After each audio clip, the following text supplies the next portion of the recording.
ខ្ញុំបាទតារាស្វាគមន៍បងប្អូនទាំងអស់គ្នាបន្តនៅការសម្រាយរឿងព្រេងនិទានពោះអមតៈភាគទី8ដែលជាភាគបន្តរបស់យើងបន្ទាប់ពីត្រូវបានបោកផ្ទប់ជាមួយនឹងដីសឹងតែលៀនដាធ្លាក់ភ្នែកសុហីមិនមានការឈឺចាប់បែកជាមានកំហឹងទ្វេដងហើយអ្វីក៏ជ្រុកធាត់មួយក្បាលនេះមានកម្លាំងខ្លាំងដូចជាសត្វខ្លាឃ្មុំអញ្ចឹងល្អមើលទៅបើមិនបង្រៀនមេរៀនខ្លះដល់ឯងទេឯងប្រកាសជាមិនដឹងពីអំណាចដ៏ខ្លាំងរបស់ស្ដេចពស់ចំណាស់ដូចជាខ្ញុំនេះឡើយក្នុងភ្នែកសុហីមានចេតនាឃាតកម្មគេបានប្រើកន្ទុយទះទៅកាន់ដីរួចបាញ់រឿងកាយខ្លួនឯងសម្ដៅទៅកាន់ខ្លាឃ្មុំដ៏ធំនោះម្ដងទៀតកន្ទុយគេបានវត្តត្រឡប់ម្ដងទៀតនៅកណ្ដាលអាកាសប្រៀបដូចជារំពាត់វាយទៅកាន់មុខរបស់ខ្លាឃ្មុំរួចក្បាលគេផ្ទាល់ខំទៅកាន់កសត្វដ៏ធំមួយនោះសត្វខ្លាឃ្មុំដែលកំពុងតែខ្វាក់ភ្នែកស្រាប់ផងគេមិនអាចមើលឃើញពីទិសដៅនៃការវាយប្រហាររបស់សុហីបានទេសម្លេងនៃការរហែកសាច់បានលឺឡើងសុហីបានខំកសត្វមួយក្បាលនោះហើយហែកចេញមកខាងក្រៅទោះបីជាស្ថិតនៅក្នុងកលៈទេសៈខ្វាក់ភ្នែកទាំងពីរក៏ដោយសត្វខ្លាឃ្មុំគឺជាស្ដេចដែនដីនៅទីនោះសមត្ថភាពខ្លះៗរបស់គេនៅមិនទាន់បានកាត់ផ្ដាច់នៅឡើយទេដៃយ៉ាងរហ័សរបស់វានៅតែចាប់បានកន្ទុយរបស់សុហីដដែលរួចបោកផ្ទប់ទៅដីសាជាថ្មីម្ដងទៀតខណៈពេលដែលសុហីកំពុងតែធ្លាក់ចុះទៅខាងក្រោមកន្ទុយរបស់គេក៏បានចាប់ទៅកាន់ដើមឈើមួយដែលនៅក្បែរនោះរួចកាច់វាបំបាក់សំពងទៅកាន់ក្បាលខ្លាឃ្មុំពេញមួយទំហឹងច្បាស់ណាស់ថាបច្ចុប្បន្នគ្រប់ការវាយប្រហាររបស់សុហី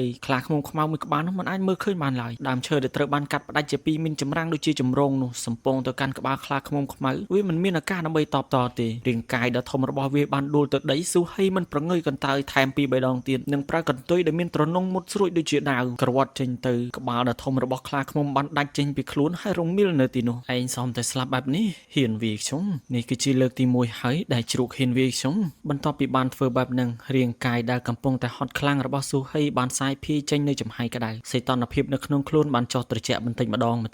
ខ្យល់ត្រជាក់បាននាំយកព្រិលជាច្រើនមកលើរាងកាយរបស់គេសុហីព្យាយាមសង្កេតមើលបរិយាកាសជុំវិញនោះដែលយកចិត្តទុកដាក់ក្នុងចិត្តគេរៀងដូចជារន្ធត់បន្តិចនិយាយអញ្ចឹងនៅទីនេះមានខ្លាឃ្មុំដ៏ធំមួយក្បាលនិងចចករាប់រយក្បាលខ្ញុំគួរតែមិនអាចនៅទីនេះយូរបានទេច្បាស់ណាស់ថាសុហីមិនទាន់ស្វាងស្រវឹងនៅឡើយភ្លាមនោះគាត់បានផ្ដាច់ជើងម្ខាងរបស់ខ្លាឃ្មុំហើយលេបវាចូលទៅក្នុងពោះយ៉ាងសន្សឹមសត្វខ្លាឃ្មុំនេះមានទំហំធំខ្លាំងពេកហើយប្រវែងសរុបរបស់វាមានរហូតដល់តែជាង4ម៉ែត្រសុហីសឹងតែពិបាកនៅក្នុងការលេបប៉ុន្តែការលេបចំណីដែលធំជាងខ្លួនគឺជាសមត្ថភាពរបស់សុហីតាំងពីដើមមកហើយបើទោះបីជាគេគឺជាពស់កំសាកដែលមិនហ៊ានប្រយុទ្ធរហូតដល់ស្លាប់ក៏ដោយបើលេបចំណីរហូតដល់ស្លាប់គេគឺមានភាពក្លាហានល្អខ្ញុំលេបខ្ញុំគឺលេបទាំងអស់មិនត្រឹមតែលេបជើងម្ខាងរបស់ខ្លាឃ្មុំទេសុហីព្យាយាមលេបទាំងមូលនៃខ្លាឃ្មុំតែម្ដងស្បែកខ្លួនរបស់សុហីនៅពេលនេះលាតសន្ធឹងត្រង់បង្ហាញពីភាពបត់បែនដ៏អស្ចារ្យហើយគាត់បានបន្តព្យាយាមលេបដោយប្រើកម្លាំងទាំងអស់ដែលមានមិនយូរប៉ុន្មានបិសាចខ្លាឃ្មុំទាំងស្រុងត្រូវបានលេបចូលទៅក្នុងពោះរបស់សុ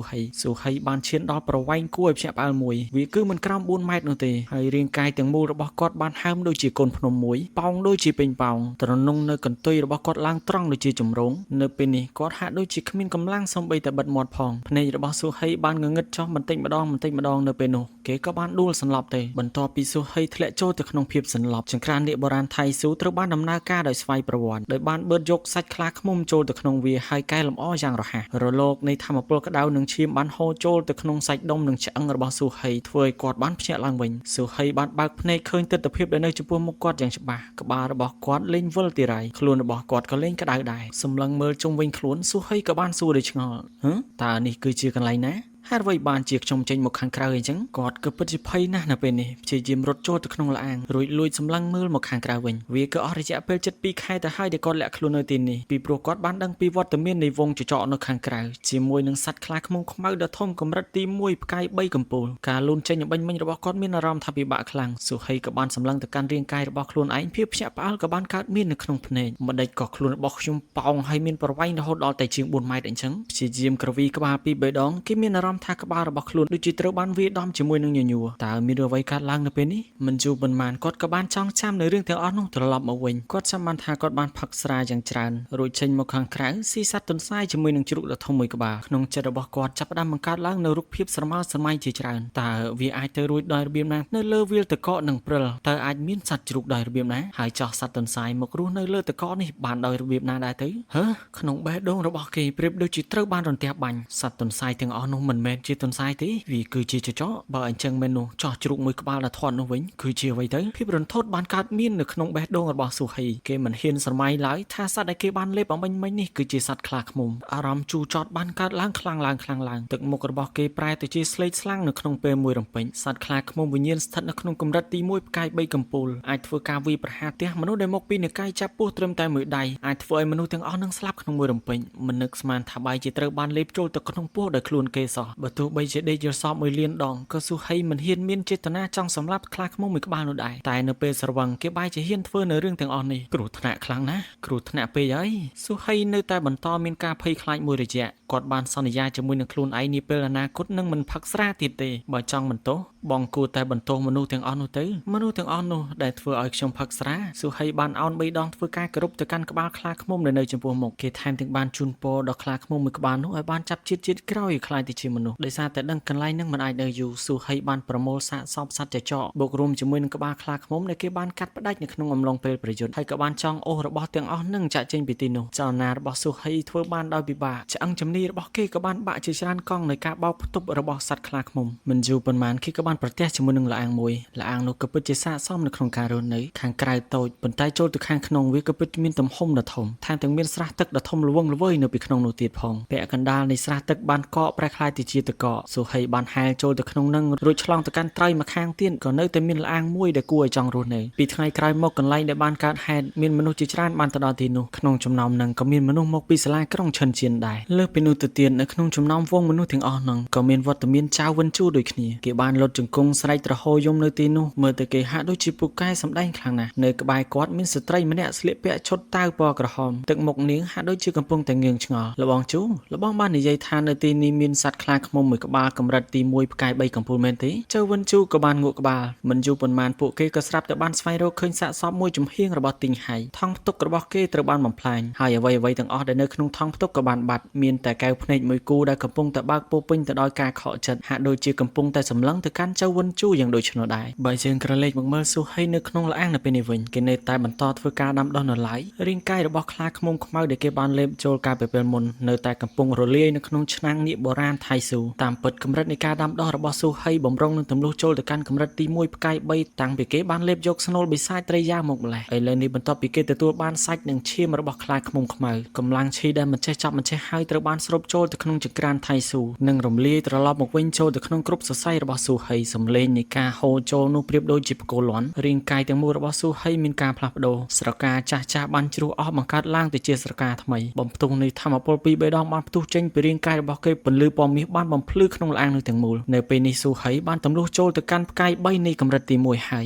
យរាងកាយរបស់ខ្លាឃ្មុំទាំងមូលមានទំហំធំខ្លាំងណាស់ចង្ក្រាននេះបុរាណថៃស៊ូនៅពេលនេះត្រឹមតែបានរំលាយ1/3នៃរាងកាយទាំងមូលរបស់ខ្លាឃ្មុំប៉ុណ្ណោះបន្ទាប់ពីបំបែកចូលទៅកាន់ផ្កាយ3នៃកម្រិតទី1ល្បឿននៃការរំលាយអាហាររបស់ចង្ក្រាននេះបុរាណថៃស៊ូកាន់តែខ្លាំងនិងលឿនទ្វេដងវាបានបន្តកែលម្អនិងរំលាយក្នុងល្បឿនលឿនមិនគួរឲ្យជឿថ្មីនេះបាតុភូតចម្លែកបានកើតឡើងនៅលើភ្នំបើយើងក្រឡេកមើលវត្តអារាមដែលស៊ូហីតែងតែទៅនឹងហៅកន្លែងនោះថាជាព្រះភ្នំកន្លែងនឹងយូរម្ដងតែងតែមានការបំរែបំរួលនៃកម្លាំងធាតុនិងសម្ពាធដែលមិនធ្លាប់ស្គាល់វាគឺជាធម្មពលដែលច្របូកច្របល់និងមិនមានទីបញ្ចប់វាហាក់ដូចជាធម្មពលដែលមានប្រភពមកពីពិភពលោកផ្សេងជាទូទៅមនុស្សដែលរស់នៅមិនឆ្ងាយប៉ុន្មានពីទីនឹងពួកគេតែងតែចាត់ទុកថាទីនោះគឺជាកន្លែងដែលត្រូវបានគ្រប់គ្រងដោយព្រះបិសាចកម្រណាស់ដែលមានមនុស្សធម្មតាហ៊ានទៅទីនោះអារាមនេះទ្រុឌទ្រោមខ្លាំងណាស់សឹងតែបាក់បែកទាំងស្រុងដោយមិនមាននរណាម្នាក់បានដឹងពីថ្ងៃខែឆ្នាំដែលបានកសាងឡើយវាគួរតែមានវត្តមានមិនក្រោម100ឆ្នាំនោះទេក្រៅពីអ្នកសុំទាននឹងឆ្កែព្រៃហាក់ដូចជាគ្មានអ្នកណាហ៊ានដើរឆ្លងកាត់នៅទីនោះឡើយម្ដងម្កាលរូបសំណាកដែលនៅខាងក្នុងតែងតែរង្គើកញាប់ញ័រឡើងធម្មពលមិនចេះចប់មិនចេះហើយបានសាយភាយចេញពីរូបចម្លាក់មួយនោះចំណែកនៅពេលនេះក៏ដូចគ្នាយើងបានឃើញរូបសំណាកមួយនោះកម្រើក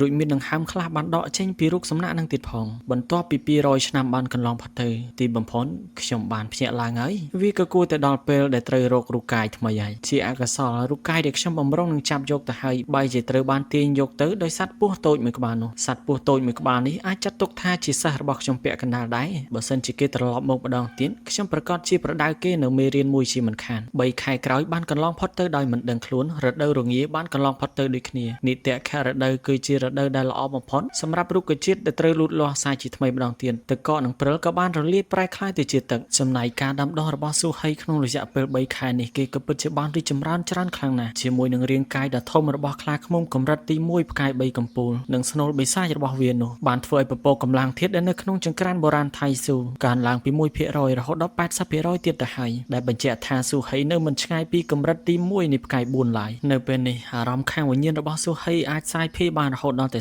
30 ម៉ែត្រដែលវាខុសជាមួយនឹងការពីពេលមុនដែលអាចសាយភាយបានត្រឹមតែ10 ម៉ែត្រជាងតាមរយៈនៃការមកដល់នៃរដូវទីខែរដូវស៊ូហីក៏បានដឹងអំពីវត្តមាននៃរដូវមួយនេះផងដែរគេបានបើកភ្នែកនឹងចាក់ចេញពីកន្លែងនោះដែលបានហែលឆ្លងកាត់ស្រះទឹកពណ៌ខ្មៅដែលនៅចំពោះមុខស្រះទឹកមួយនេះគឺមានភាពទទេនិងគ្មានអ្វីទាំងអស់ក្រៅពីដុំថ្មដ៏ធំមួយដុំពណ៌ខ្មៅនៅបាតនៃស្រះទឹកបើទោះបីជាយ៉ាងណាក៏ដោយភាពចម្លែកនិងអាត់កំបាំងនៃស្រះទឹកមួយនេះបានធ្វើឲ្យស៊ូហីមានអារម្មណ៍ថាព្រឺក្បាលដែរគ្រាន់តែគេមិនហ៊ានពិនិត្យមើលវាឲ្យច្បាស់ទេជាមួយនឹងសមត្ថភាពបច្ចុប្បន្នរបស់ស៊ូហីគេនៅតែមានភាពភ័យខ្លាចដដែលក្នុងអំឡុងពេលចាក់ចេញស៊ូហីក៏មានចេតនាទៅកាន់អារាមបាក់បែកដែលជាកន្លែងដែលគេបានហៅថាព្រះភ្នំនោះឯងគេថែមទាំងបានចាប់មាន់ព្រៃពីរ3ក្បាលដើម្បីយកទៅធ្វើជាសំណែននៅតាមផ្លូវធ្វើដំណើរទៅនោះទៅមិនទាន់ដល់ប្រាសាទបុរាណផងជាមួយនឹងភាពស្រេកឃ្លានស៊ូហីក៏បានលេបមាន់ព្រៃពីរ3ក្បាលនោះហើយចាក់ចេញបាត់ទៅវិញទៅនេះគឺជាចរិតរបស់ស៊ូហីឲ្យតែឃ្លានគឺស៊ីហើយដូច្នេះនៅក្នុងអំឡុងពេលនឹងគេមិនបានឡើងទៅប្រាសាទបុរាណដែលជាអារាមបាក់បែកនោះទេមុនពេលរដូវកាលនៃការបន្តពូជរបស់ពស់បានមកដល់ស៊ូហីក៏បានទៅកាន់កំពូលភ្នំពស់ដែលជាកន្លែងដែលគេធ្លាប់បានរស់នៅកាលពីពេលមុននឹងសម្លឹងមើលពីកំពូលភ្នំទៅកាន់វាលស្រែដែលជាចំការអលឹករបស់គ្រួសារវាង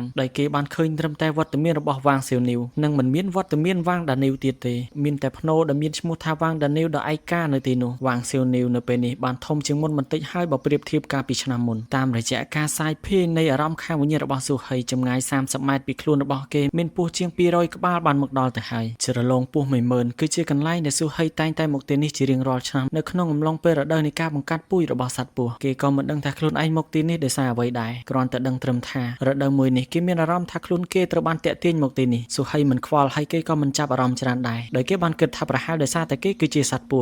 ស់ដល់រដូវបន្តពូជគឺតែងតែមកទីនេះហើយគេក៏មិនខុសពីសត្វពស់ដទៃដូចគ្នាតាមការចងចាំគេក៏បានដឹងថាកាលពី3ឆ្នាំមុនគេក៏បានមកដល់ទីនេះធ្វើកិច្ចការធំមួយមកទីនេះលើកនេះគេក៏មានចេតនាចង់ធ្វើកិច្ចការធំមួយដូចគ្នាជ្រលងពស់10000គឺពោពេញទៅដោយរុក្ខជាតិពណ៌បៃតងស្មៅនិងភក់ដីលិចទឹកបាននាំឲ្យមានអាកាសធាតុត្រជាក់ហើយនិងសើមធ្វើឲ្យទីនោះក្លាយទៅជាឋានសួគ៌សម្រាប់មូសពស់ជាមួយនឹងស្រមោចធម្មពលខាងវិញ្ញាណឋានសួគ៌និងផែនដីជាញឹកញាប់បានប្រមូលផ្ដុំគ្នានៅទីនោះជាលទ្ធផលនៃការបង្កកំណើតរបស់ឱសថខាងវិញ្ញាណមួយចំនួននៅទីនេះក៏មានឱសថដ៏អស្ចារ្យបំផុតមួយផងដែរវាដូចជាត្រូវបានហៅថាផ្លែឈើពស់វាគឺនៅជម្រៅដ៏ជ្រៅបំផុតនៅក្នុងជ្រលងពស់10000នេះដើមឈើមួយដើមនោះមិនធំទេកម្ពស់របស់វា1 ម៉ែត្រជាងប៉ុណ្ណោះដែលអាចប្រៀបធៀបជាមួយនឹងកម្ពស់របស់មនុស្សបានផ្លែឈើពស់ស៊ូហីបាននឹកគិតហើយសម្លឹងមើលទៅកាន់ចំណុចមួយដែលនៅចំពោះមុខកែវភ្នែកនិងទឹកមុខរបស់គេបានបង្ហាញចេញនៅពន្លឺនៃភាពក្តៅក្រហាយតាមពិតទៅហ្វូងពស់ទាំងអស់ដែលមកជ្រលងភ្នំពស់10000នេះពួកគេមកមិនមែនមានចេតនាចង់តែបង្កកំណើតម្យ៉ាងនោះទេពួកគេត្រូវបានតាក់ទាញដោយផ្លែឈើពស់នេះដែរក្នុងអំឡុងពេល3ឆ្នាំម្ដងផ្លែឈើពស់មួយដើមនេះតែងតែទុំហើយតាក់ទាញពស់ពីគ្រប់ទិសទីឲ្យមកលេបវាតាមការកណនាថ្ងៃខែហើយនិងឆ្នាំស៊ូហីបានដឹងថាវាគួរតែសល់ពេលមិនប្រមាណថ្ងៃទៀតទេផ្លែឈើមួយដើមនេះប្រកាសជាទុំគេបានគិតនៅក្នុងចិត្តនៅក្នុងឱកាសមួយនេះបើសិនជាខ្ញុំបានលេបនៅផ្លែឈើពស់តើខ្ញុំអាចទម្លុះទៅកាន់ផ្កាយ4នៃកម្រិតទី1កើតទេអញ្ចឹងអេដមីននឹងបញ្ជាក់តាក់ទងទៅនឹងកម្រិតនៅក្នុងរឿងនេះម្ដងទៀតមួយកម្រិតមាន10ផ្កាយហើយមួយកម្រិតហ្នឹង10ផ្កាយនោះគឺគេបែងចែកជា3ដំណាក់កាលដំណាក់កាលដំបូងដំណាក់កាលកណ្ដាលនិងដំណាក់កាលកំពូលដំណាក់កាលដំបូងមាន3ផ្កាយផ្កាយទី1ផ្កាយទី2ផ្កាយទី3គេហៅថាកម្រិតដំបូងផ្កាយទី4ផ្កាយទី5ផ្កាយទី6គេហៅថាដំណាក់កាលកណ្ដាលផ្កាយទី7ផ្កាយទី8ផ្កាយទី9គេហៅថាដំណាក់កាលកំពូលហើយផ្កាយទី10បំបីកម្រិតសម្រាប់កម្រិតទី1ពីផ្កាយ1ដល់ផ្កាយ3គឺអាចប្រើប្រាស់ធម្មពលបែបសិលអីវាបហាទៅមុខទេលុះត្រាតែកម្រិតទី1ផ្កាយ4ឡើងលើអញ្ចឹងស៊ូហីនៅពេលនេះគេចង់ឡើងដល់កម្រិតទី1ផ្កាយ4ដើម្បីអាចវាប្រហាដោយធម្មពលសម្ពាធអីចឹងទៅឬក៏បាញ់សិលទៅមុខអីចឹងទៅនឹងមានតែអ្នកដាំដុះស្ថិតនៅក្នុងកម្រិតទី1ផ្កាយ4ឡើងលើគេហៅថាកម្រិតទី1ថ្នាក់កណ្ដាលណាបានធ្វើចឹងបានអញ្ចឹងស៊ូហីមានចេតនាចង់ហ្វឹកហាត់ឲ្យដល់កម្រិត1ហ្នឹងសម្រាប់បងប្អូនដែលបានស្ដាប់អំពីកម្រិតទាំងអស់ហ្នឹងហើយនៅតែមិនយល់អាច Telegram មកសួរខ្ញុំបានអញ្ចឹងភាគមួយនេះរៀងវែងដែរហើយ admin នឹងបញ្ចប់ត្រឹមហ្នឹងទេចុះបងប្អូនដែលចង់ទស្សនាមួយថ្ងៃច្រើនភាគអាចចូលទៅក្នុង group VIP យើងទៅខ្ញុំចាំបងប្អូននៅទីនោះចំណែកបងប្អូនដែលទស្សនានៅក្នុង YouTube កុំភ្លេចជួយចុច Subscribe ដាក់សញ្ញាកណ្ដឹងនិង comment លេងជាមួយនឹង admin និង like ផងយើងចាំជួបគ្នានៅវីដេអូភាគក្រោយបាយបាយ